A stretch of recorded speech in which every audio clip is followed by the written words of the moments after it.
This is the Sunday stream opening song because the other song is copyrighted. La la la la la la la la la la la. Oh look, here comes Dog Cat Fox. Hi, Sky. Good morning, everyone, and welcome to the Sunday stream, the stream I do on Sundays, because Sunday is the day to stream on Sundays. Hope you're all doing well on this beautiful Sunday morning. It is cold. So cold. Cold, you're so cold.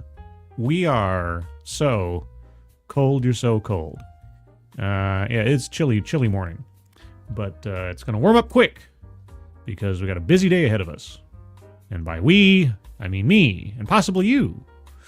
After this, I am running around with Sister Scribe for a morning of shopping and groceries and such, which will be nice. And I hope you guys have a good Sunday as well, either before this started or after this starts. I don't know what I'm saying right now. I'm still waking up. I got up like half an hour ago, so that's what happens.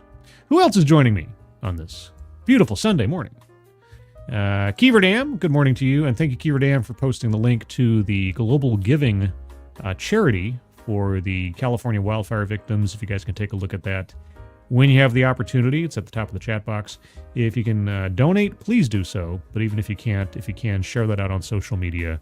That would be appreciated. So thank you for that ahead of time. And thank you, Kiever Dam, as always, for providing the link. I'll get my words here eventually. The Alexander, good morning. Darren Root, good morning. Advocatus Diaboli, good morning. Walter Tomaszewski, good morning. Let me know if you'd like more pics of my Philip and George, your cats. Sure. I like cats. I'm a cat person. I was raised by cats. TFA Oryx, good morning. Adam Nixon, good morning. Kiro Soldier, good morning to you. Asan, good Sunday morning to you. The Best Remy, good morning. Mike R, good morning. Daryl Odell, good morning. Dina B, happy Sunday from chilly Colorado. Oh boy. I can imagine it's probably chillier in Colorado than it is here. But man, it is cold. Good morning. Real-time Fat Man, good morning. Nice to see you aging yourself with that Static X reference. I know.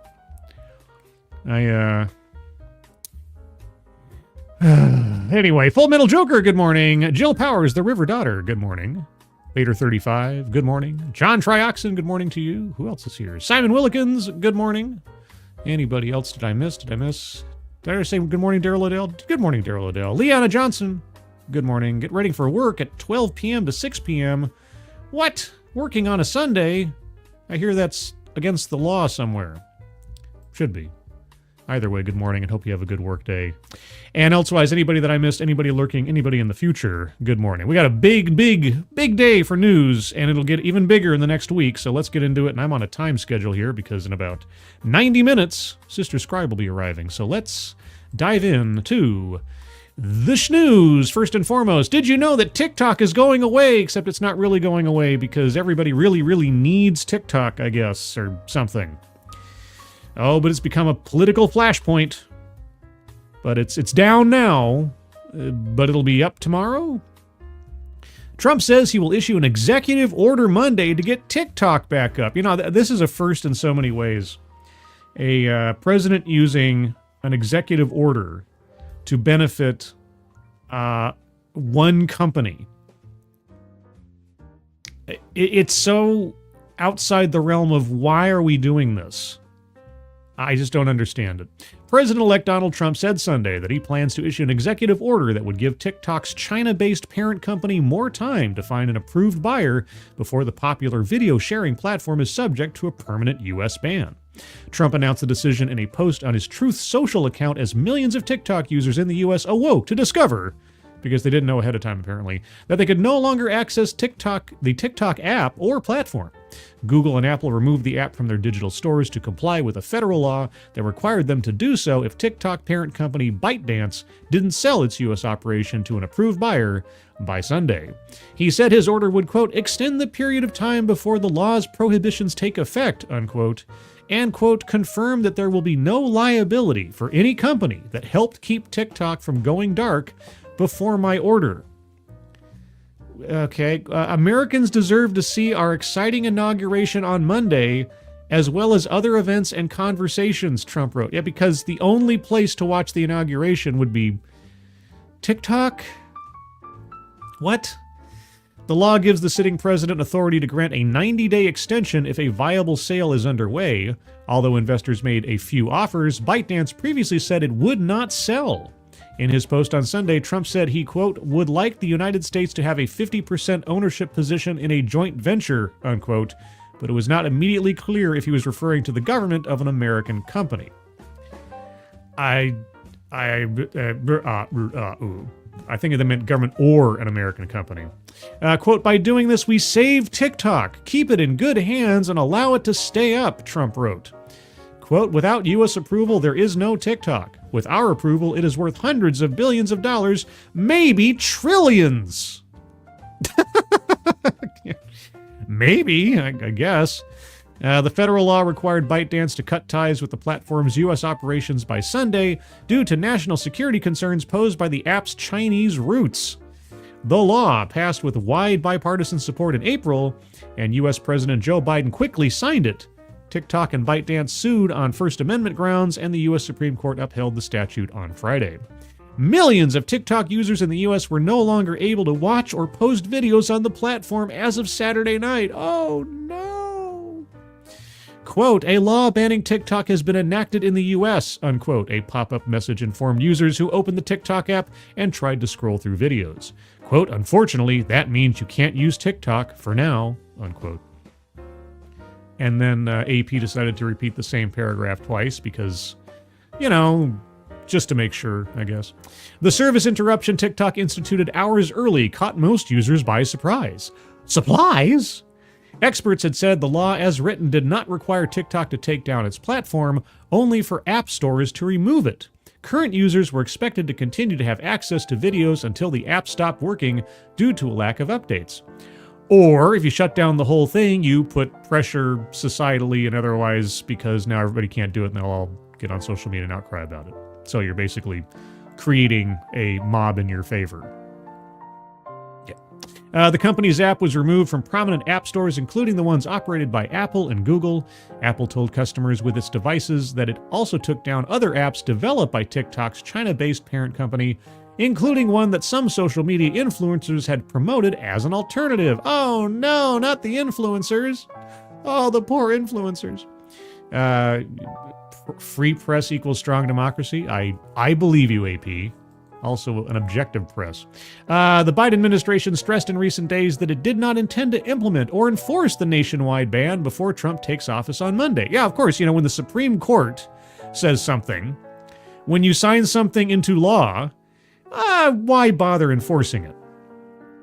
Well, Trump, who once favored a TikTok ban, said in an NBC News interview on Saturday that he was thinking about granting ByteDance a 90-day extension to find an approved buyer for the app's U.S. operations.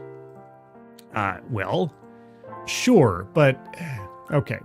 I'm going to truncate this a little bit because it's just starting to repeat itself. Nothing that TikTok is doing with data, as far as information concerns and so on, is nothing that Facebook, Meta, X, Google, Snapchat, on and on. Collecting data, users' data, has been part and parcel for decades now. Okay, it's nothing new. What you do with the data, well, once you've got it, that could lead to other problems too. But we're just talking about data security in general. This doesn't do anything. TikTok, as I said on Twitter, TikTok is a burning bush in a forest fire. It means nothing if your concern is data security. We do not have comprehensive data security legislation to protect people's privacy and protect their private data. We don't. So TikTok is functionally no different than X or Meta or Google and so on. Okay. And here's the thing. Even if, let's say you had a company, I'll just call it Scribeco. Let's say that you had Scribeco. Scribeco has a social media platform that operates similarly to X and Snapchat and TikTok and all this stuff, right? And we know for a fact, with no uncertain terms, that Scribeco is completely above board. It does nothing shady with the data it collects. All it uses it for is for marketing and tracking purposes. That's it. Nothing else. You know for a fact, you can say without any doubt, there is nothing wrong with how Scribeco uses data. But Scribeco still archives this data in servers, in places, in databases, right? Okay. Well, here's the thing. A locked door only keeps out an honest man. So even if every company that collects all this data about people is completely above board, it's still there and available to someone who's shady enough and skilled enough to break in and take it, which still means that there is a data security issue regardless. So what we need is not to have these effective bills of attainder that go against one company or another company, but to have comprehensive overall data security legislation. And that's not happening. The only silver lining to this TikTok thing is now that it's been brought up, maybe it'll set a precedent and get people thinking in broader terms about data security and who's getting it, and regardless of what country the company's based in. Yeah, China might not be our favorite friend, but trust me, there's plenty of not favorite friends out there who would love to get their hands on any data that any company collects, as we know every time we see one of these data breaches. So this is ridiculous to me. Oh my God, TikTok! What do we do? Oh, TikTok's gonna go away. Oh no! If TikTok goes away, there will be another Vine. There'll be another Snapchat. There'll be another Threads. Whatever.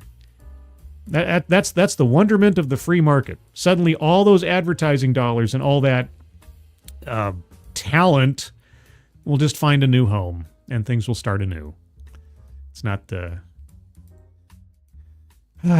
scary in my mind. But anyway, everybody's making it a big deal. And of course, Trump is turning into a hero for, I'm going to bring TikTok back. Anyway. Keeverdam, Canadians are apparently banned from TikTok too. Well, I mean, it is the 51st state. So, I'm not surprised. Kay Scholl, good morning. Although, Kirsten Scholl is also on X. By the way, I'm simulcasting on X. So you happen to be on X and can share out the X stream, I'd appreciate it.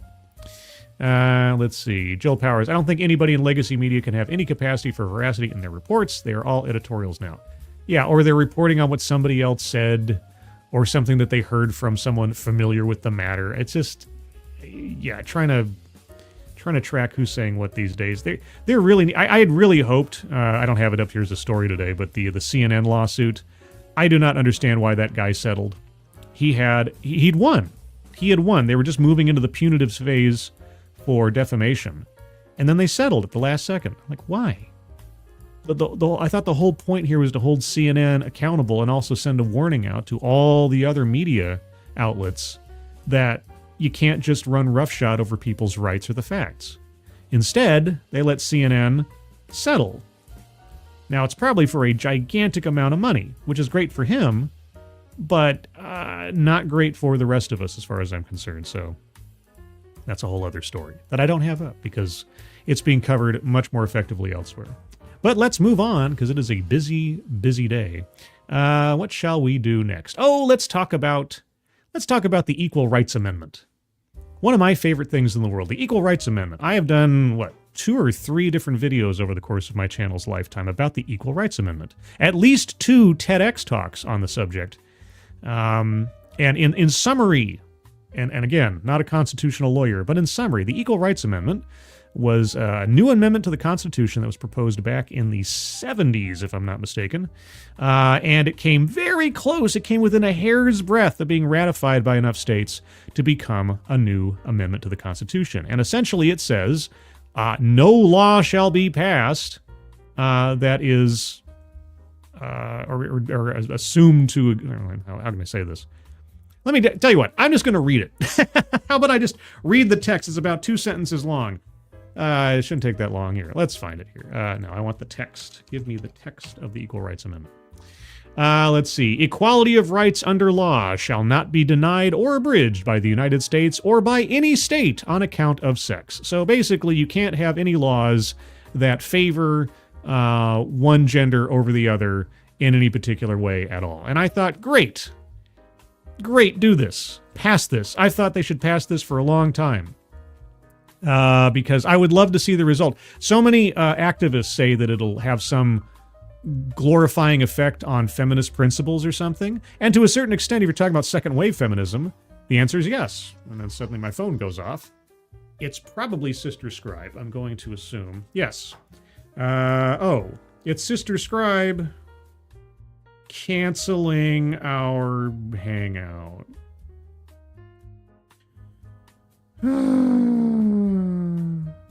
Okay. Next time.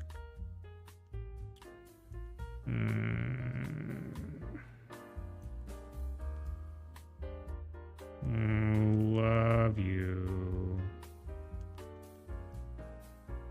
Oh, now Scribe is the sad. It's for a good reason. It's, it's not like some I gotta wash my hair kind of thing. It's just, oh. Well, anyway, so I guess I'm not on a time clock today, so I can talk more. Whether that's good or bad, I suppose we'll find out. Anyway, the ERA would effectively make gender or sex irrelevant when it comes to law. And I think, great. For second wave feminism, for equal rights amongst both genders, great. It's done. But the activists seem to think this is going to have some grand effect on particularly feminist principles. And I think to myself, well, maybe a little bit here and there, depending on what you're talking about. But, I mean, as the laws are written right now, there's no right that is possessed by a man that isn't effectively possessed by a woman. But here's something that they don't really talk about all that much. What I'm looking forward to if the Equal Rights Amendment is passed is equality under law for parental rights and parental release for men. I'm looking forward to equal sentencing guidelines between the two genders when it comes to things like, a school teacher taking advantage of a student, to put it mildly, for family purposes. Selective service and the draft, and on and on and on. There's a whole bunch of things like the Violence Against Women Act. If they pass the Equal Rights Amendment, it's going to make some changes. I don't know it's going to make all the changes they say or profess that it will. But anyway, that's all beside the point, because, hey guys, the Equal Rights Amendment, which the deadline for it being ratified passed decades ago, well, it's law now. All of a sudden. You know why? Because Biden said so. Yeah, here's the breaking point here. Not to steal another channel's name. I'd like the ERA to be passed. I'd like it to be passed legally. And Joe Biden has just attempted a constitutional coup, if it really is Joe Biden signing any of his documents anymore, which it probably isn't. Anyway, Biden says, let's take that right here. Biden says Equal Rights Amendment is ratified, kicking off expected legal battle as he pushes through final executive actions. There's no legal battle. There is nothing under the law that says the president, by executive order, can institute a constitutional amendment. Nothing. Absolutely nothing. It falls flat on its face. It is done. It is a non-issue. I almost don't need to read this story because it is so ridiculous. And for a president that has railed, and vice president, mind you, who have railed against their political opponent for the last 2 years or more about a degradation of democracy, at the 11th hour for him to try to use an executive action to amend the Constitution is the height of hypocrisy. I don't know that you could get much higher than that when it comes to a president, the Constitution that he swore to uphold, and overreach. So I'm not going to read this whole thing because, like I said, it's a done deal before it even begins. President Joe Biden announced a major opinion Friday, that the Equal Rights Amendment is ratified, enshrining its protections into the Constitution, a last-minute move that some believe could pave the way to bolstering reproductive rights. How? The Supreme Court already ruled that abortion is down to the states. The states make it unto themselves. Now, admittedly, I am not a lawyer. I'm not a constitutional scholar. I would love to know the theory that says the Equal Rights Amendment passing somehow bolsters reproductive rights. If you mean reproductive rights for men, that could be so. It will, however, certainly draw swift legal challenges, and its next steps remain extremely unclear as Biden prepares to leave office. I don't think there's much legal challenge to be had. It literally cannot be done. There are set down rules and procedures for how you amend the Constitution. The Equal Rights Amendment, the deadline for it to be ratified, passed, again, decades ago. And even though some states have retroactively ratified it, other states have retroactively withdrawn their ratification, so it doesn't work in any way, shape, or form. The amendment, which was passed by Congress in 1972, enshrines equal rights for women. No, it enshrines egalitarianism between the two sexes. It doesn't enshrine equal rights for... Okay, I'm not reading CNN anymore. We're done. We're done. It is a done. I just wanted to bring this up because it was so ridiculous, and it was on a subject that I've covered a couple of times on my channel.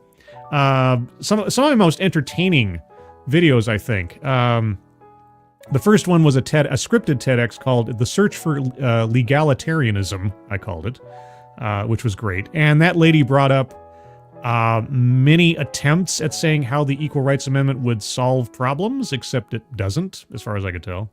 And then there was a live TEDx several months ago where a lady was talking about men taking credit for women's work, which was just a Trojan horse for talking about the Equal Rights Amendment. And the funny thing is, she never brought up one instance of a man taking credit for a woman's work in her entire talk. One of the more entertaining TEDx's or TED Excellences I think I've done in the recent time. Maybe. I might be biased. Anyway, yeah, so Biden does something insane. And CNN, aside from this one story, has basically buried it. I don't have it here right now. The next day, they put up a little headline about that's pontificating on how Trump was going to push the edges of the Constitution. And I'm like, what Trump might do versus what Biden just tried to do? Okay, CNN. Whatever. Speaking of CNN, I should probably mention this too, just for the sake of informational purposes. So, as you may or may not know, I have been reading CNN, not professionally per se, but part and parcel with Lords of the Night and other things for years now. And one of the characters at CNN, aside from Chris Cillizza, my favorite friend at CNN, is Brian Stelter. Brian Stelter, who has had a on-again, off-again employment at CNN, recently became employed again by CNN. And the other day he was posting about, TikTok's going to be taken down, everything else. And I made a tweet basically laying out exactly what I said earlier about how, TikTok's just one example, and there's still a danger, and, comprehensive legislation should be passed. And I quote tweeted him. And then this happened. Brian Stelter liked my post. Oh my gosh, I'm getting all fanboy here. This is only the second time I've had a CNN personality respond to a tweet of mine. It's kind of crazy. The first time, I guess, was this is I got 2 or 3 years ago now. I think he was still employed at CNN at the time. Was when Chris Cillizza, he put up a T-shirt with his image on it, and I added the word "nope" underneath it as a parody of the Obama posters of hope. And he said, "I also like this one." I got a direct response from Chris Cillizza. So now I've got two CNN celebrities on my trophy wall, I suppose. But yeah, so Brian Stelter. I just want to point that out. Yeah. Whatever. Anyway, that happened. Let's see. Jill Powers. Most feminists don't understand the feminism of Mary Wollstonecraft. Real struggles. Yeah, the difference between actual equality and then trying to... from third wave feminism on, it's basically just revenge against men rather than equality for women. Mr. X, CNN knows you now. Not sure if it's a good thing or a bad thing. Notice me, CNN pie.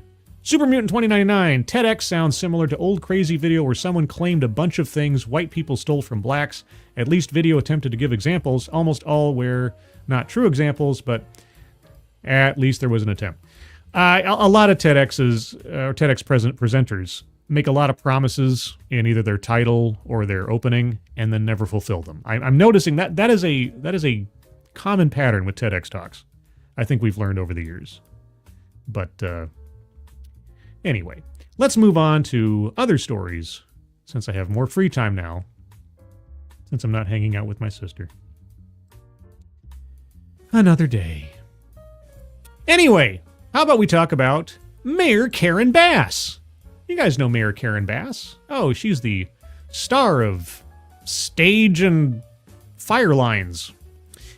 Well, it's not going good for Karen Bass, more so than even with the fires. LA Mayor, get all the pop-ups, go away. LA Mayor Karen Bass's office hit with scandals over hush money, bribes, and accusations of legalized corruption. In Los Angeles? In the current year? What? Los Angeles Mayor Karen Bass got into office promoting diversity, equity, and inclusion and promising to tackle homelessness and pollution, but she never promised to drain the swamp. Well, admittedly, Trump promised to drain the swamp, and he never really did either.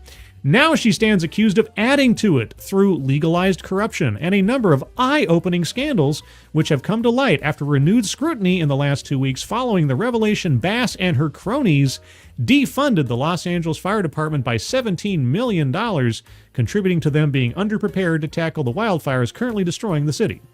These include, number 1, the deputy mayor raided by the FBI over an alleged bomb threat against City Hall. What? Okay, admittedly, I don't pay that close attention to what's going on in LA, but still. Endorsing a former counselor investigated over hush money payments for Congress.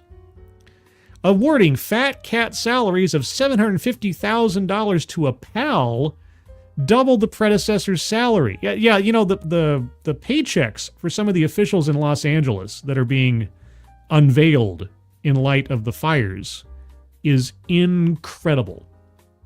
Absolutely incredible. 6-figure salaries. Like mid to high 6-figure salaries for some of these officials as the city burns. Council members accused of embezzlement, perjury, racketeering, tax evasion, and bribes. What? Under her watch? Under the watchful eye of Karen Bass, who's overseeing everybody's safety from Ghana? Quote, corruption is ingrained in Los Angeles, said Jamie Court. Well, I've known that from nearly every noir movie from the 1930s and forward. Jamie Court, president of Consumer Watchdog, a nonprofit public interest group. Quote, it's the story of Chinatown, and it likely led to the intensity of the fires, unquote. Yeah, lots of people brought up the plot of Chinatown in relation to the fires, given that Chinatown is all about controlling water. If you haven't seen that movie, you really should see it. It's a great movie. Its sequel, The Two Jakes, It was supposed to be a trilogy, but But Chinatown's great. The 1974 Hollywood film, which stars Jack Nicholson as a crusading private detective, chronicles the corruption in LA's public utility company that controls water flowing to the city. Today, that same company, the Los Angeles Department of Water and Power, is a sprawling bureaucracy in need of serious reform, but has remained largely unchecked by politicians as it brings in billions from ratepayers to city government, Court told The Post. Yeah, you'd think a classic movie that underscores the corruption possible in Los Angeles Water and Power would have had more of an effect over time. Apparently not. Kiro Soldier, thank you so much. Appreciate it. California is beyond mired in corruption that none of this surprises me. They tax into oblivion and yet have the gall to say red states need help. Yeah, this is one of those hoisted upon thy own petard situations. Unfortunately, it comes at the cost of people's homes and livelihoods and lives. Let's say a political faction like the left in California would declare themselves so much better than those backwards red states and Trumpisms and all this other things. And it appears as though their entire mini society is built on popsicle sticks. very flammable popsicle sticks. I think I always made a joke of this, but I'm coming to understand and accept more the concept of toxic positivity, or the Emperor's New Clothes syndrome. Everything's fine. No, you're great. Everything's great. Everybody's wonderful. Ignoring the reality of things. And don't say that things aren't wonderful, because that just feeds into our enemies. Let's see. Quote, "It's a sacred cow and a slush fund for the city with a serious lack of accountability," he said. I would agree. DWP is controlled by the mayor and city council. Oh, well, maybe that should change. Last year, Bass hired Genesee Quinones, a fellow progressive who opaquely stressed her mission would be, quote, "righting the wrongs that we've done in the past from an infrastructure perspective." Oh, she's sort of like if Bob the Builder jumped into the Quantum Leap Accelerator or something. Okay. Bass pays her $750,000 salary, almost double what her predecessor was making. And what did we get? And by we, I mean, general terms. As taxpayers for that $750,000? Palisades completely leveled. Yay! Quinones has been blamed by some members of the city's fire department for failing to fix broken hydrants, many of which ran dry as the Palisades fire consumed homes in the Malibu and Pacific Palisades neighborhoods on January 8th. Well, there's broken hydrants. There's a lack of water pressure because the water tanks in that area had not been updated in any meaningful way since the 1970s to scale with population growth. There's a whole series of things that led to water not being available that day and those early days. And all of them were the responsibility of this lady. When did she come into office again? Last year. She had a year. Admittedly, a year is not a long time to address all the problems, but you could have made sure the reservoirs were filled. You could have done a survey to check out what needed to be done, because the fires were coming. If it wasn't in January, it was going to be in June or July. Consumer Watchdog and the Los Angeles Times launched a lawsuit in federal court last year to unseal dozens of warrants in an extortion scheme involving the Los Angeles City Attorney's Office and the DWP. Okay, how did that go? The unsealed documents, some 1,400 pages, revealed the FBI believed Mike Feuer, the former city attorney, the top lawyer to the city, had lied to investigators when he denied knowledge of a hush money payment to hide a litigation scandal in his office. Okay. He called the claims absurd and was never prosecuted. Oh. Well, I mean, if he says they're absurd, then obviously there's nowhere to go. Feuer had run against Bass for mayor in 2022, but dropped out of the race and endorsed her. In turn, Bass endorsed Feuer, calling him a longtime colleague and friend who would deliver for Los Angeles in a failed race for U.S. Congress in 2023. Quote, "We have a pay-to-play culture in Los Angeles," said Susan Shelley, a member of the editorial board of the Southern California New Group, a columnist and vice president of communications for the Howard Jarvis Taxpayers Association, a nonprofit. Quote, "It's legalized corruption," unquote. In Los Angeles, politicians can request behested payments or donations from individuals and companies who have business before the city. Wait. Wait a second. Wait a second. Wait. Stop. Really? Man, there's nothing new under the sun except the history you don't know. I'm going to read that one again. In Los Angeles, the city, the county? Okay, in Los Angeles, politicians can request behested payments, quote unquote, or donations from individuals and companies who have business before the city. Quote, this would be called extortion elsewhere, said Shelley, adding the mayor's fund for Los Angeles has received some $1.8 million in behested payments from companies such as AT&T and Coca-Cola, among others. Wait, what?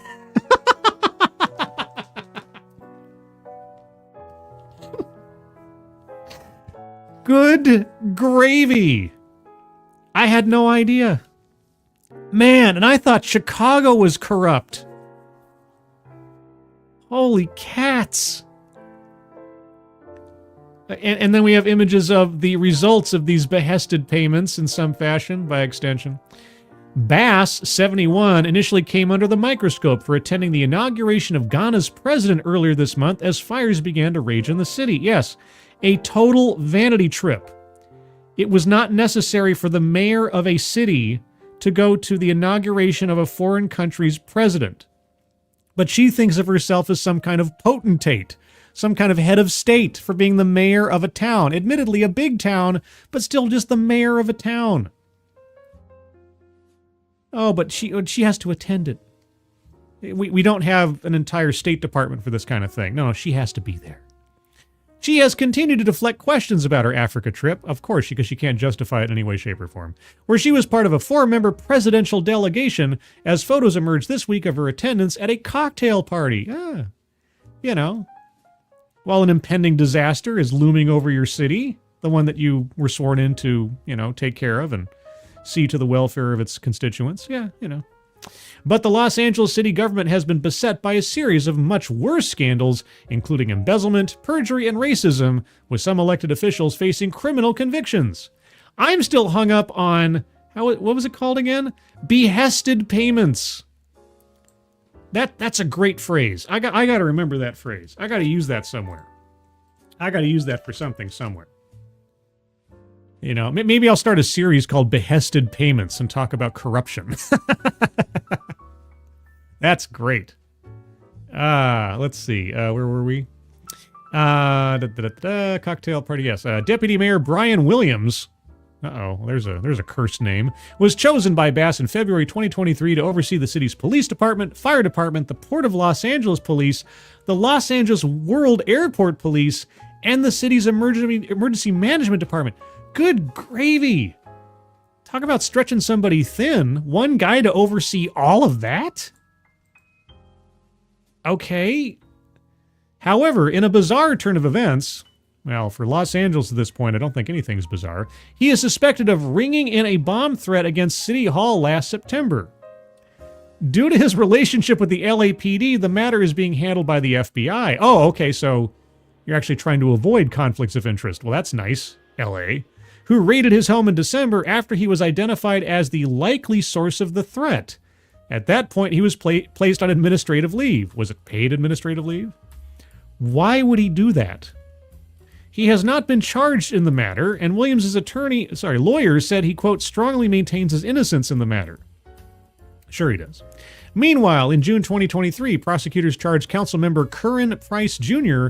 with embezzlement and perjury in a pay-to-play scheme. Oh, you mean behested payments? Was it a behested payment? That's wild. According to a criminal complaint, he was charged with receiving more than $150,000 from developers in exchange for voting to approve their projects. Guy, it wasn't a bribe. It was a behested payment. It's legal. He was also charged with having the city pay for medical benefits for his girlfriend, all while he was married to another woman. Oh, man. Quote, this alleged conduct undermines the integrity of our government and erodes the public's trust in our elected officials, said former LA District Attorney George Gascon in 2023. Yeah, George Gascon. Yeah. Pillar of prosecutorial intelligence. This is the guy that wants to free the Menendez brothers, or wanted to. He can't now because he lost his election. But if you'd like to see an interview with George Gascon on that subject and others, go over to Latino Slant and look up George Gascon. Live interview that Polly did with him a couple months ago. Curran has fiercely denied the charges and is still awaiting trial. Sure. Oh my gosh. In that same year, Jose Huizar, a former council member, pleaded guilty to racketeering and tax evasion, and veteran city politician Mark Ridley Thomas, LA County Supervisor in 2022, was sentenced to federal prison for a bribery scheme in which he sought favors for his son from a university dean in exchange for political favors.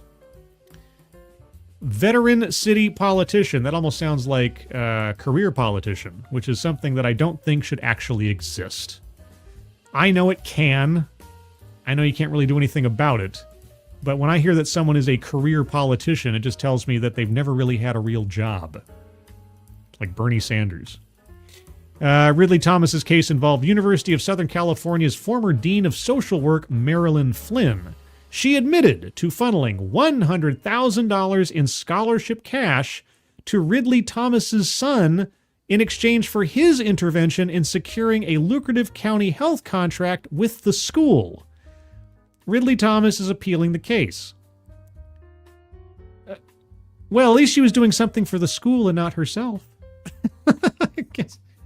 Bass, who did not respond to the post request for comment, was another recipient of a USC scholarship from Flynn in 2011 during what was then her first year in Congress. Why would Karen Bass need a USC scholarship? Bass was working on a master's degree in social work, which she completed in 2015. According to court papers, Flynn hoped to enlist Bass to obtain federal funding for this. Oh, boy. Jeez. Okay. Ebony Power 100. Yes, the power of bribery, graft, and corruption. Bass's name is redacted from the court filings, but the Los Angeles Times confirmed her identity. Prosecutors later claimed she was not accused of any wrongdoing in the case. Yet. However, Bass, who served in Congress until 2022 and was at one time floated as a potential running mate for Joe Biden. Oh, we'll get to another potential running mate for Joe Biden momentarily. Later sponsored a bill in Congress that would have expanded USC's and other private universities' access to federal funding for social work, quote, just as defendant Flynn wanted, unquote. The filing states, well, that's just a coincidence. It's just a coincidence. In 2021, when the Post first revealed Patrisse Cullors, one of the founders of Black Lives Matter, had gone on a real estate spending spree, buying up 3 homes despite claiming Despite claiming to be an avowed socialist, Bass backed her in a tweet on X. Quote, I stand with Patrisse Cullors against any and all well-funded, baseless smear attempts, Bass wrote. Quote, I've worked with Patrisse for years and am proud to continue to call on her for advice. Yeah, probably like, hiding money in the Cayman Islands advice, as she continues to fight to instill the notion in this country that Black Lives Matter. Wow. It's kind of a reversal to the old saying, since we're talking about forest fires. But as it goes, when the tide goes out, you see who's not wearing a swimsuit. Karen Bass, good golly. Yeah, if only those fires hadn't started, she could have kept going. I don't think she can recover from this. She shouldn't have recovered from any of this. But you're finding out all this stuff. Man, like I say, there's nothing new under the sun except the history you don't know. 2011 to 2015, she's getting like scholarship money for political favors or favors to be given in the future. Wow. Toot Sweet sounds like a radio station. What does? Uh-oh. When I hear something about sound in one of my broadcasts, I get all paranoid. Let's see. Yes, thank you, Cleaverdam, for posting Polly's channel, Latino Slant, in the chat.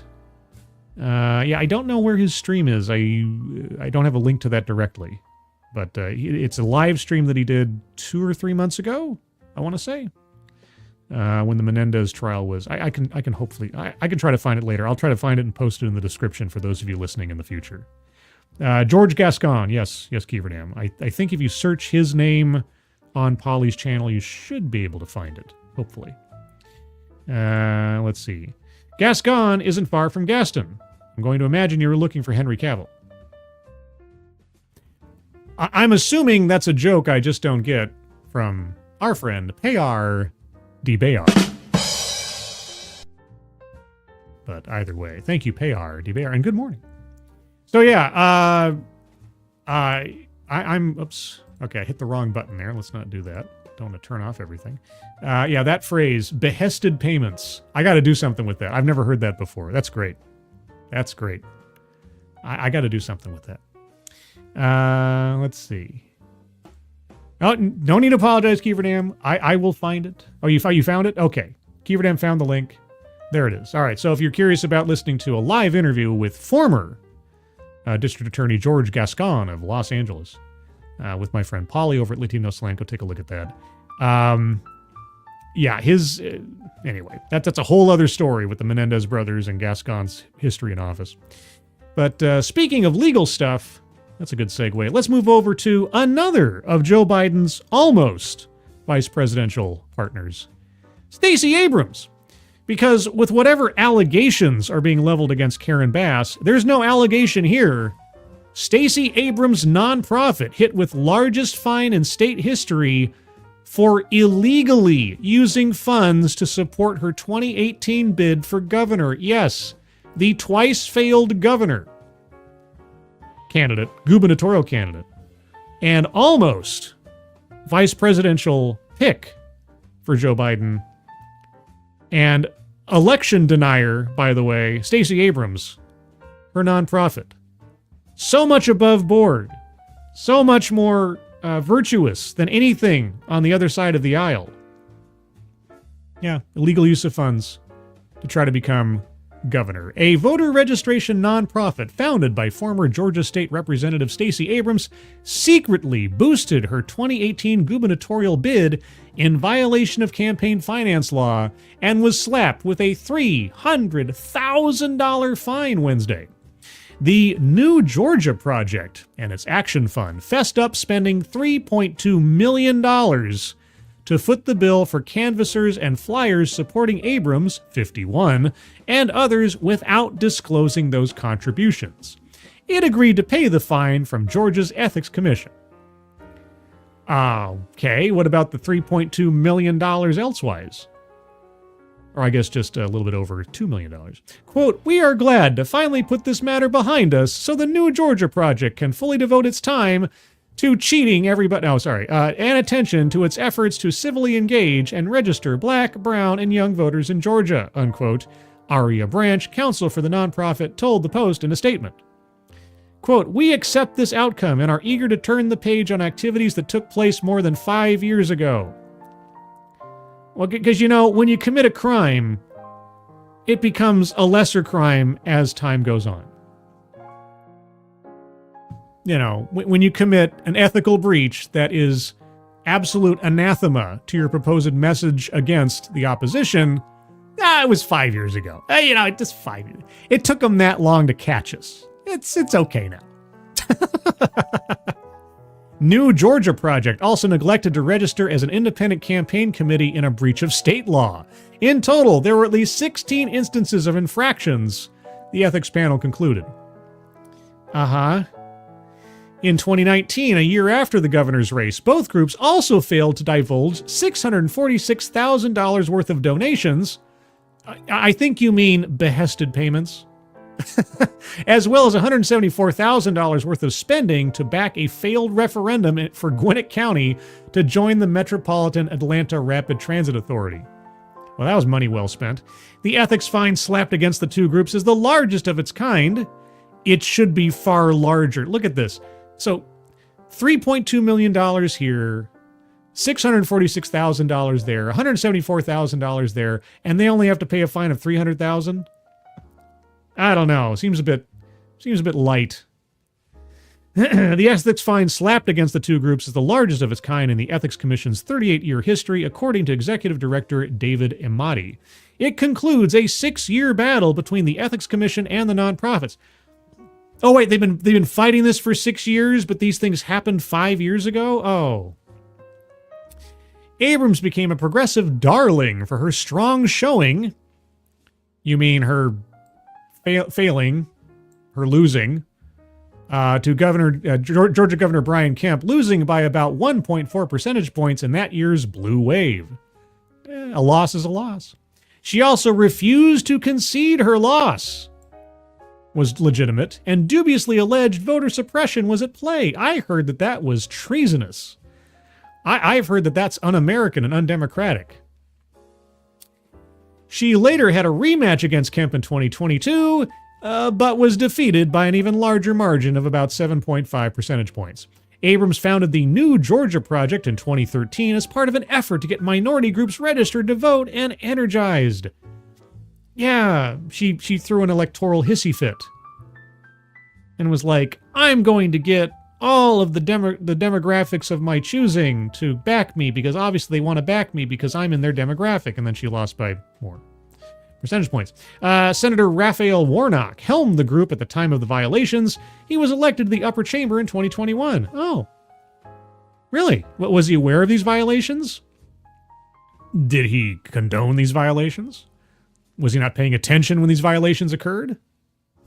A Warnock spokesperson stressed that he was a board chair at the time and did not deal with compliance decisions. Okay. He was only chairman of the board. Or a board chair, pardon me. He had a chair on the board. Okay. Quote, in this role, Reverend Warnock continued his work as a longtime champion for voting rights. And illegal use of funds? Compliance decisions were not a part of that work. Warnock spokesperson Michael Brewer told the Post. Oh, okay. Yeah, not me, guys. I mean, I had a chair on the board just for appearance's sake. I was window dressing effectively. I didn't do anything. I didn't keep an eye on anything. Prior to the decision Wednesday, the New Georgia Project argued that it engaged in behavior similar to other nonprofits. Oh. Well, you see, guys, everybody else is doing it. And you know what? I believe them. I believe them. That doesn't make it right. Engage in a behavior similar to other nonprofits and accuse the commission of targeting it for political reasons. The panel is comprised of 1 Democrat and 4 Republicans. Oh. Well, I don't know. Maybe you can, claim election fraud there too. Georgia's Ethics Commission previously fined advocacy group Jante. Wait, what? Georgia's Ethics Commission previously fined advocacy group Jante for Abrams. Jante for, what is a Jante? I don't know. $50,000 in 2020 for similarly neglecting to properly file its spending to back her during the 2018 race. So wait, there's a pattern of behavior here? The Post has contacted an Abrams spokesperson for comment. Despite her past losses, Abrams has indicated that she's open to running again in 2026. Please, just get it out of your system. Get it out of all our systems. Run again. Please run again. I don't. This is too much entertainment. Too much entertainment. Is that what that means? Gents for Abrams? Is that what Jante? That's like Creole or something? I don't know. I'm just a dumb gringo. I don't know anything. Dead man. But I thought only Republicans are election deniers. I know, right? It's not that Hillary Clinton was an election denier after 2016, or Stacey Abrams, or zillions of other proclaimed progressives or Democrats. No. Only Republicans. And she will win for the 3rd time. Yeah, win by losing. Win by collecting donations and misappropriating them. Juliet, good show so far. See you later. Bye, Juliet. Find your Romeo if you haven't already. Well, yeah, so there's Stacey Abrams. Yeah, there was this, I think it's easy to find out there. There was this video back before Biden had declared his vice presidential running mate, where he was on a split-screen interview, I think it was NBC or MSNBC or something, with Stacey Abrams. And the interviewer asked Joe Biden if Stacey Abrams was up in line for being vice president. And Stacey Abrams had this big smile on her face, and she looks all excited and everything. And Biden just lays out some very sort of, even-keeled compliments to her, but says nothing about it. And you just see her face shrink in on itself into this big frown. like maybe she was expecting some announcement right then. And it just didn't I don't know. I don't know what went on behind the scenes there, but it was classic. It was great. It was great. And all things considered, he was probably wise not to because of the baggage she was carrying. And I'll just leave that there. But now let's get to the top. Actually, no, not something the top story. Let's get to story submitted over on the Discord server. I just read the headline, and I can't help but be wondering what this is about, even though I think the headline kind of explains it. This one comes to us from Angelverse. Let me bring this up here and share this over here. I mean, the headline kind of says it all. I don't know that there's a lot of mystery here, except for what it was. I can imagine what it was, but let's find out. Woman has a sex toy dragged through her body during MRI scan.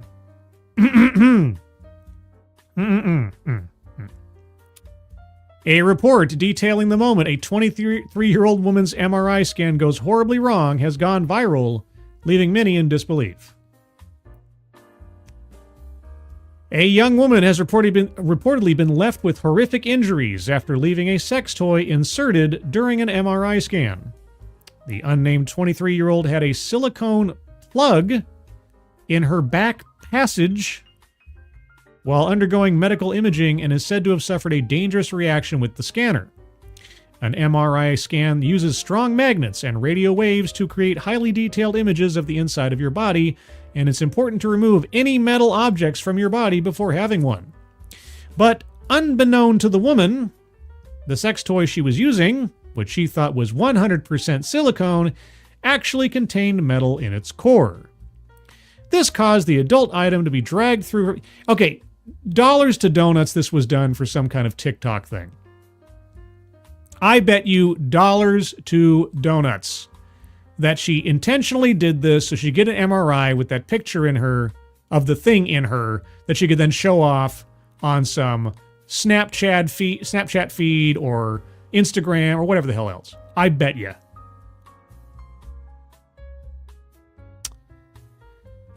This caused the adult item to be dragged through her body, causing the patient to scream in pain. I can imagine. And there you go. I hope it was all worth it, lady. While the incident occurred in April of 2023, an image allegedly showing the patient's scan following the event has recently begun circulating online, prompting warnings against wearing any metal objects during a scan. Yeah, okay. Let's see. I'm gonna skip some of the more salacious detail to say out loud for the sake of YouTube, but if you want to have the story yourself, you can find it over on the Discord server. If you're not a member of the Discord server yet, you will have an opportunity to join it shortly. It goes on to claim in very crude detail that the item was pulled through the patient's backside and up into her chest cavity at the speed of sound, and that the patient survived with major injuries. Understandably, some have cast doubt over the incident, with some noting that prior to MRI scans, radiographers will usually check if patients have any metal in their pockets. Well, I guess you could call it a kind of pocket. According to the official report, which notes an adverse event using the common medical device, the patient was screened and did not disclose that she had an item inserted. She went in for an MRI, and when it was over and the tech was pulling the table out, the patient started to scream. The patient stated that she felt nauseous, was in pain, and felt like she was going to pass out. An ambulance was called for the patient, and she was sent to the hospital. The patient has not returned any of our calls yet to try and follow up to see how she is doing. Okay, well, and then it explains how a MRI works. Yeah, so, hint for the future. Don't take MRIs with anything you've inserted into yourself, one way or the other. Just don't. Like I say, I bet you all the money in my pocket that was done to get some clout online. But yeah, she sure got a lawyer. Oh, sure, yeah, it's all their fault. It's all their fault. Yeah, that'll fail in court immediately. That'll fail in court immediately. Unless she's going to sue the manufacturer of the item. You didn't tell me it was there metal in there. You said it was silicone. I guess maybe that could be it. She might have a case there, maybe. But not against the medical company or anything. Yeah. Anyway, so there's that. But now let's get on to the main story in two parts. Because tomorrow, if you don't know, January 20th, also Martin Luther King Day, is the inauguration of President Donald Trump for the second time between two presidencies. And one of the first things he's going to do is actually institute, apparently, deportation squads specifically in sanctuary cities across the country looking for known criminals. And I suppose that's criminality on top of being here illegally. Set to start Tuesday, I think technically, but I wouldn't be surprised if things start rumbling early. But things have already started getting going early because with this news, self-deportation by immigrants begins amid Trump's looming plans. There's a word missing from this headline. Illegal. There should be the word illegal right there. It's not immigrants. It's not just people who are here from other countries. It's people who are here from other countries illegally. Even at this late date, the mainstream media will not get down to specifics. Michael Barrios departed the United States just before the new year, exemplifying a trend of self-deportations driven by renewed fears of immigration crackdowns under President-elect Donald Trump's incoming administration. Despite being legally in the U.S. under a humanitarian parole program, Barrios left voluntarily, choosing uncertainty abroad over the anxiety sparked by anti-immigrant rhetoric. Well, bye. Why it matters. Barrios, a former leader of Nicaragua's student protests, is among those abandoning the U.S. as uncertainty grows over policies targeting migrants with temporary legal status. Well, there is that word there. I know, it's a magic word. Immigration advocates say this preemptive exodus underscores how fear can achieve Trump's goal of reducing immigration without government action. I know. It's almost like, I know it's a crazy thing to think about, but if someone knows that there's a law against something, and they also know that that law is strictly and severely enforced when violated, it's almost like it has a chilling effect on committing that criminal act. I know, it's crazy. Can you imagine enforcing the laws on the books and deterring people from breaking those? It's nuts. Newsweek has reached out to Trump's office to comment via email. Oh, don't worry, we'll get to that stuff momentarily. What to know? Trump has pledged to end programs like humanitarian parole and temporary protected status, impacting over 1.5 million migrants. During his first term, logistical hurdles and limited resources capped deportations at 350,000 annually. However, self-deportation offers a way for the administration to reduce the migrant population without expending significant resources. And I say, good. Rising fears spur self-deportations. Barrios' case, it's the only case you have, highlights the ripple effect of this strategy. Despite finding refuge in California, her experiences of persecution in Nicaragua and rising hostility in the U.S. made her question her safety, reflecting broader concerns amongst migrants with temporary legal standing. Barrios arrived in the U.S. in 2023 through a Biden administration program, I'm not surprised, granting 2-year humanitarian parole to citizens of Cuba, Haiti, Nicaragua, and Venezuela. Her cousin, a U.S. citizen, sponsored her application, enabling her to work legally and escape political persecution. As the presidential campaign intensified, so did her discomfort. Anti-immigrant comments from colleagues and threats of mass deportations brought back memories of living in hiding during Nicaragua's crackdown on dissent. Quote, "That uncertainty has returned," she said. Well, I hate to tell you this. There was a key word in your granting of ability to live here. Temporary. Temporary. Irish solution, with no option to return to Nicaragua. I don't believe that for a second, but anyway, Barrios sought refuge in Ireland. There, asylum systems promise faster resolutions compared to the U.S., and public resistance to asylum seekers remains relatively subdued. Yeah, just wait until Ireland is overrun. Just wait until people like Barrios decide to run to Ireland. Yeah, resistance will increase exponentially. Upon arrival, she received a government-issued ID and free lodging while awaiting her case's outcome. Well, golly gee. Ireland will learn. Oh yes, sooner or later, Ireland will learn. Approximately 100,000 Nicaraguans have entered the U.S. under similar permits since late 2022. Trump's promise to terminate such pathways has amplified fears among those temporarily protected. It's temporary. It's not. Good gravy, guys. You keep saying that word, and yet somehow it doesn't seem to click what people are saying. I guess I said it wrong earlier. It was not Michael. I thought it was... I pronounced it Michael. Michelle Barrios. Because the U.S. is not a third world country like the ones many of us come from, you would be forgiven for thinking otherwise if you go to certain cities right now. San Francisco, Seattle, Portland. I thought there would be a different culture here. There is a different culture. It is a different culture. And it's being brought back to where it should have been before you arrived. Tom Homan, Donald Trump's incoming border czar, quote, "If you want to self-deport, you should self-deport because, again, we know who you are and we're going to come and find you," unquote. I gotta say, makes me happy. What happens next as Trump prepares to take office? The fate of programs like humanitarian parole hangs in the balance. Good.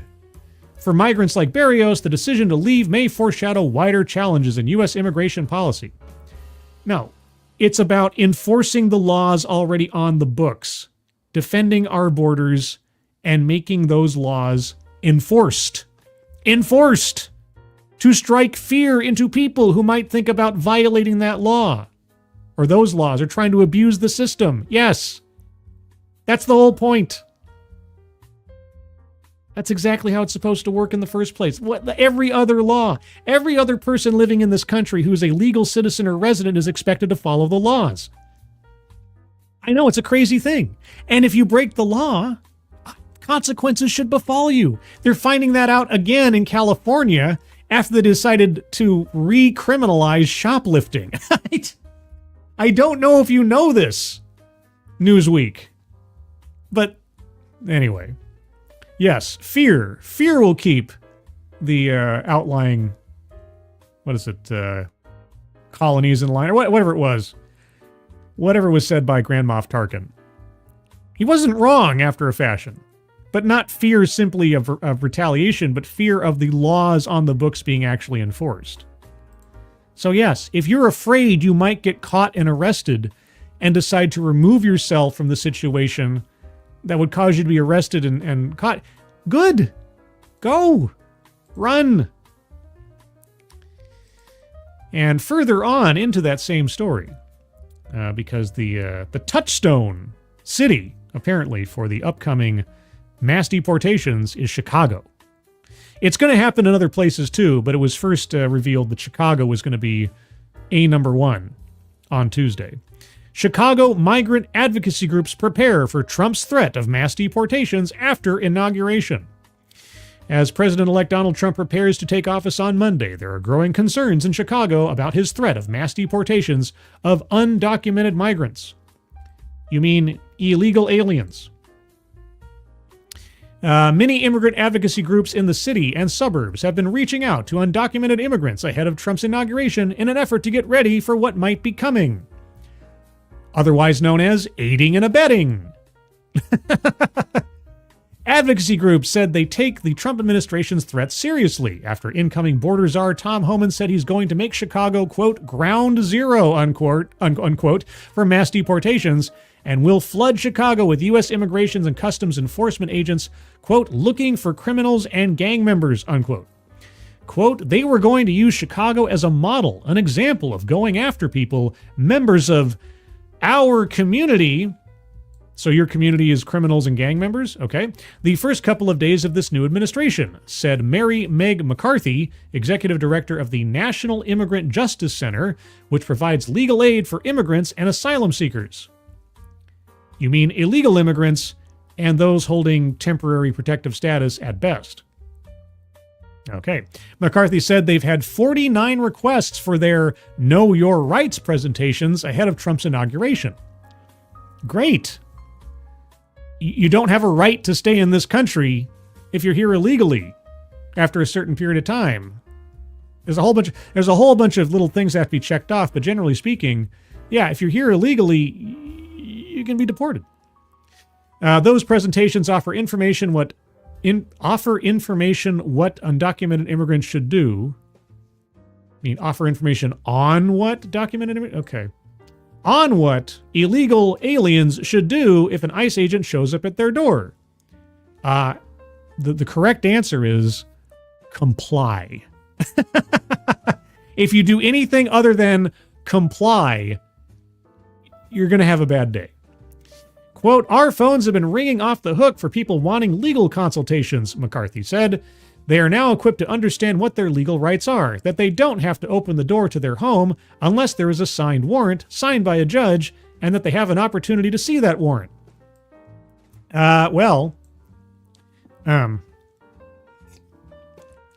Now, again, I'm no lawyer or constitutional expert. However, I did do a little research a while back. I have a series on my channel on a playlist called Expatriate Games that covered a lot of immigration stories taking place during the first Trump administration.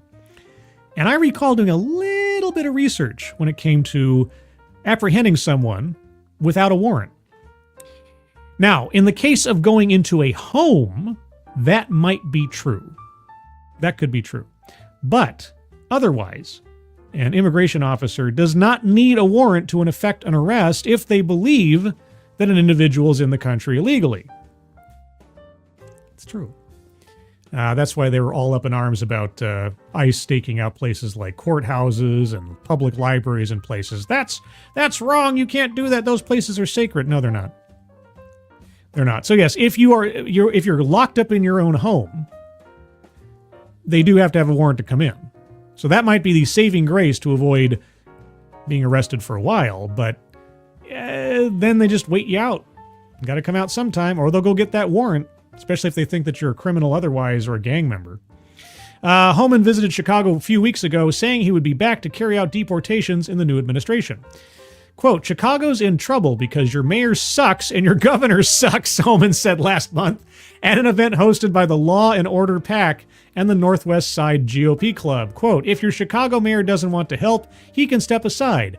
But if he impedes us, if he knowingly harbors or conceals an illegal alien, I will prosecute him, unquote.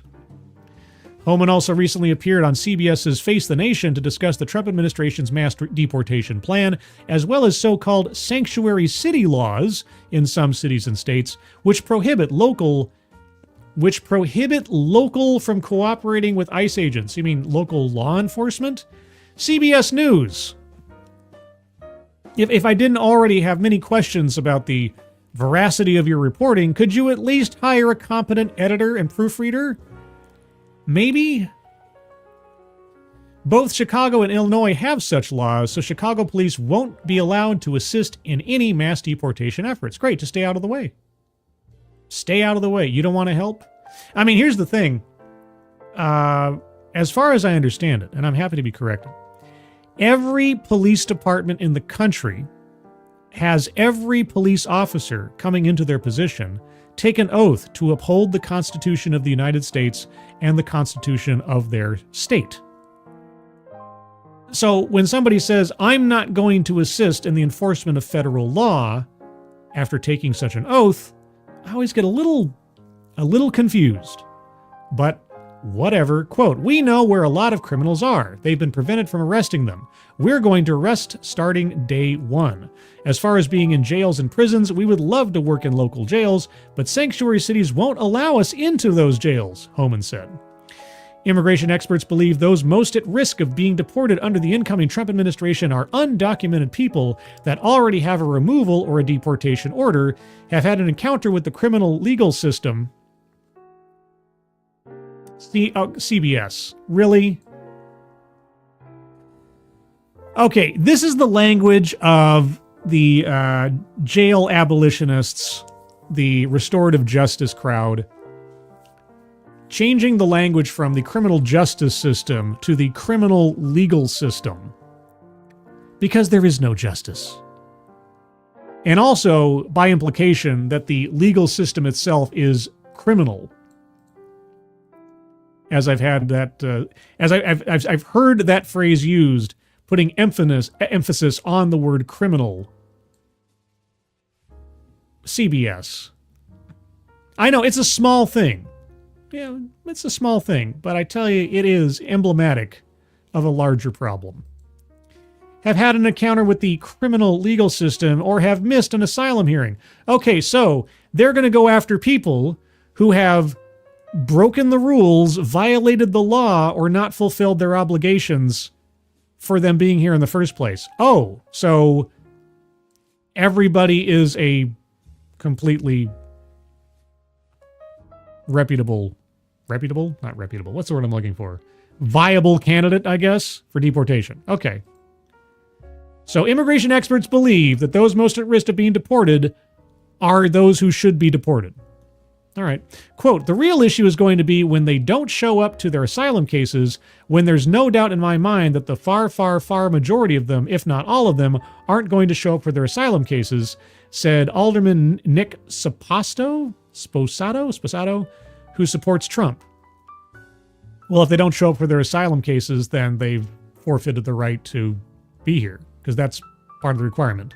If you're claiming asylum, you have to prove your case that you're a legitimate asylum seeker. Sposato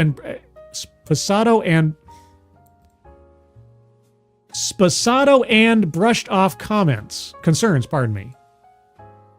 Sposato and what brushed off concerns? Sposato and brushed off concerns from some fellow aldermen that ICE could go after undocumented immigrants who have not committed any crime since coming to the U.S.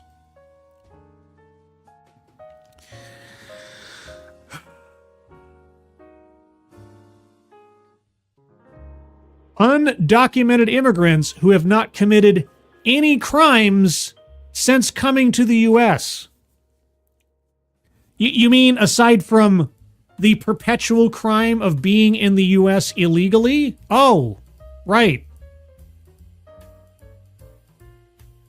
Quote, he never said he's going after law-abiding immigrants, dreamers or anything like that. He's going after the criminal element. They're going to have their hands full enough with the criminal element, Sposato said. Dreamers? There are no dreamers. You know why there are no dreamers? Because the DREAM Act was never passed. DACA was put into place by an executive order under Obama, which is still, as far as I'm concerned, nonsense. But dreamers have to have been in the country after a certain date already, and they have to have been minors at the time. That's law-abiding immigrants. You mean law-abiding illegal immigrants? Yeah, if you have coverage under DACA, right now at least, that's a whole other can of worms. But if you're in the country illegally and you were an adult when you crossed over, you're here illegally. You don't get any kind of sanctuary. Going after the criminal element. Okay, yeah, if you want to take care of the known violent offenders, gang members and such first, yes, sure. Because I'm not going to deny there is a spectrum of threat when it comes to an illegal immigrant. And so if you want to start at the most violent, the most risky, sure. And then work your way down and have people self-deport in the meantime. Sposato attended Homan's visit to the city's northwest side last month with dozens of other supporters of Trump's plans. Quote, I think the proof is in the pudding. This was an unprecedented election for Republicans, especially in recent times, so they were fed up with what's going on, he said. Quote, I'm very hopeful that we're going to get back on the right track. I think it's going to be a lot harder than the president or Homan think it's going to be. I think it's going to be a very difficult task, unquote. I don't think it's going to be easy. It's going to be very dangerous, too. Right? Because then these guys have nowhere to run. If they're still in the country as of Tuesday, if they're not making their way to the border to get out of here by Tuesday, yeah, and if you're going after known criminals, violent offenders, gang members, it's not going to be a peaceful process. And since everybody and their brother's already given them a heads up, including the Trump administration, admittedly, and if the mayor of Chicago or Miami or Los Angeles or any other city in this country that claims to be a sanctuary city does anything to help these guys try to run or evade the authorities, I hope they do prosecute them. Because the fear that leads people to self-deportation should be the same fear that leads to people not aiding and abetting criminals. There is a lot of uncertainty over if, when, or where ICE agents will begin any mass deportation efforts in Chicago. Well, at least there's that. Within the rather large city of Chicago, they don't know where they're going to start, but still. So yeah, it's going to be a crazy week, guys. By the next Sunday stream, I don't even know what we're going to be reporting on. I can't even guess. But yeah, so there you go. That's upcoming. Advocaz Diabli, I'm a law-abiding person. If you ignore the speeding, drugs, not paying my taxes, and probably a litany of other things, yeah. Except for all that. PayRD Bayar, grant the immigrants documents confirming their incontinence. Oh no, we're going to enforce the law. I need a diaper. K. Roberts, there is only one DACA. Orcs, orcs, orcs. That's true. That is true. Zub zub. Yitug. Woohoo. I mean, that's one kind of orcs. There's plenty of orcs out there. There's the Warhammer orcs, which put the Warcraft orcs to shame. But anyway. Mr. Hyde, hope everyone enjoys the rest of their Sunday. That sounds like Dr. Jekyll making an appearance. Mr. Hyde. I could be wrong. Let's see. Well, I think that's the show almost. That's all the stories that I had. Is there anything else? Let me go check on the Discord real quick. What's this? The FDA. Osan sends us the FDA report on what? Oh, for an MRI scanner. Okay. Oh, the actual event report for the insertion item? Ah. Well, if you guys want to see the FDA report, the full official report on the insertion item and the MRI, Osan has thankfully posted it over on the Discord server. By the way, do you know I have a Discord server? I have a Discord server. Link to the Discord server is in the chat right now on YouTube. If you'd like to join the Discord server, all you have to do is click on that link. You'll find yourself on the landing channel called Say Hello. And in addition to saying hello, you just have to say the secret word. Today's secret word will tell me that you are not a bot, and have thus earned the right, the privilege, the entitlement to join the Discord server. And today's secret word is Steel Core. Just say hello, Steel Core, and I'll know that you watched the show. A few programming notes. I did appear on Friday on the Culture Casino show. Well, actually, I mean Culture Casino's channel with his Friday show, where I was interviewed about some very important questions. And we were under a time limit, so I went, of course, far over time than I should have, probably. And we talked about other news stories of the week, amongst other things, including Star Wars and Tom Clancy and TikTok and all types of stuff. It was a very pleasant experience with a very bearded man. So if you want to go take a look at that, check out Culture Casino on the YouTubes and look him up on the Twitters as well, or the X, whatever. Also, you can find me here Thursday at 6 p.m. Pacific, 9 p.m. Eastern for TED Excellence, where I'll go over another off-brand TED Talk that will probably melt my brain. Hopefully I won't have a migraine next time like I did this last time. But if you'd like to find out what the phrase white doll dipped means, because I didn't know, check out the previous TED Excellence on my channel. If you're not already subscribed, please subscribe. If you haven't liked this stream, please like this stream. If you haven't already shared my stuff out, please share my stuff out. What else? I don't know. I think that's the show. Tomorrow, I don't know if I'm going to stream anything about the inauguration. And I guess it all depends on whether or not I can find a feed that is not copyrighted or is publicly available. Maybe I'll join somebody else's show if they're covering it. We'll see. You'll just have to watch out for that. On X, where I post almost everything else that I'm up to, you can find me there at scribe_light. And I think that's all the promotional stuff I have to do. And I'm running out of voice. and it's cold, and I want to go take a hot shower to warm up. And so with that, everybody, I'm going to call it here. Appreciate you guys showing up today to hang out. Let me know what you think about these stories and more in the comments below after the stream is posted, or over on the Discord server if you're already a member or decide to join it. Moderators, thank you for keeping an eye on things. Even though everyone here is so well behaved, you have very, very little to do. Everybody who donated either to myself or to the global giving link up at the top of the chat box for the wildfire relief in California, thank you guys so much for your generosity. Very much appreciate it. Otherwise, everybody, hope you have a good rest of your Sunday. If you have the day off tomorrow, I hope you enjoy your 3-day weekend. If you are working tomorrow or today even, I hope your day goes smoothly and quietly without too much stress. Elsewise, everyone, hope to see you on Thursday. Have a good rest of your Sunday. I hope you're all safe and well. If you're not well, please get well soon, and I'll see you on the next one. Take care. Bye-bye.